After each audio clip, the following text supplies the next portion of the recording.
Magandang gabi po, narito ang resulta para sa 5 p.m. draw ng 3D Lotto at 2D Lotto, September 5, 2023. Para sa tumaya ng 3D Lotto, 9, 1, 2.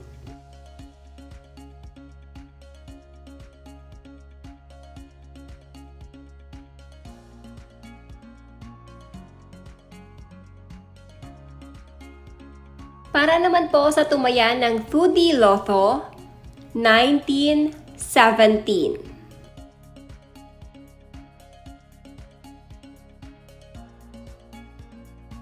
Ang resulta po ng ating draw ay maaari nyo rin pong mapanood sa live ng official page ng PCSO.